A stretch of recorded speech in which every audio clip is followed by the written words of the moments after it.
Thank you so much. I suppose that I can share with you that I had a dream. And the dream was that the CEE region would become a world leader in renewable energy. And cities such as Bucharest, Prague, Warsaw would be hubs, well-known hubs for innovation and I would say sustainability. And you may say that this is just a dream, but I would say that hearing all the panel conversation and all the speakers from this event, we could say that this future is actually knocking on our door. And one enabler to help us transform this dream into actually reality is the foreign direct investments into the region. So I represent Foreign Investors Council, which all in all is comprised of 120 largest investments in Romania from various sectors of activity. And our mission, of course, here is to promote investments which are already present, but also to attract into the country more investments.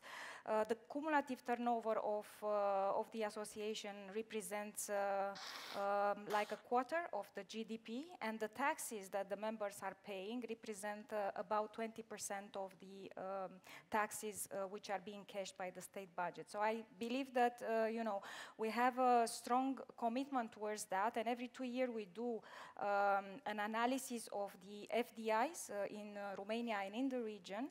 And this year we have an updated actually study, and I will very, very briefly focus on some, I would say, 3 key conclusions of our study, which has to do with the FDI and how FDI can transform that dream that I was mentioning at the beginning into reality.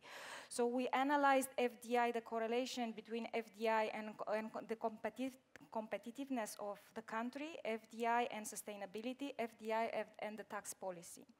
And if we look at the FDI and competitiveness, we actually realized and we concluded based on various analyses and studies that 1% increase in FDI to GDP would actually turn into 1.7% increase in competitiveness in the countries in CEE, actually less than the Europe as a whole, which is about 0.3%. And this actually says something about the flow of investments. Romania, as we know, had in 2022 the largest amount, the second largest amount in terms of absolute amount in terms of FDI. However, if you look at percentage to GDP, still Romania is far behind. There are several explanations to that. I think we benefited from the fact that supply chain rerouted some of the investments towards Romania. One of the conclusions of our study, which is actually a conclusion for the last 10-15 years, is that we do have foreign investments into the country, which are moderately, let's say, in terms of added value. And what we need to do is to increase the high-tech and added value investments into the country. Number 2, I was saying about the FDI and sustainability. There is also a strong correlation between 1% increase in FDI to GDP and the increase in sustainability in the region.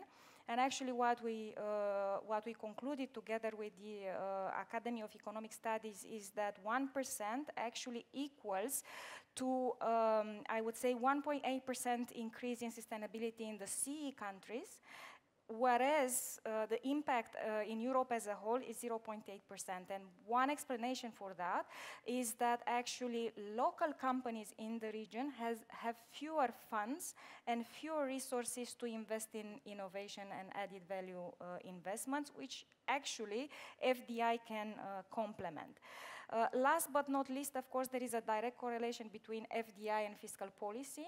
And a very high and burdensome tax system tends to be not very attractive to investments.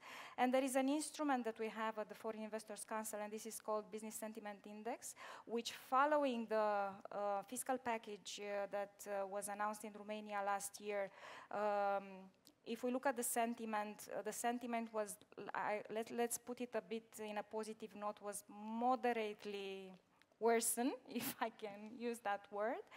However, I think that there is one thing that always comes first in measuring this index is the lack of predictability.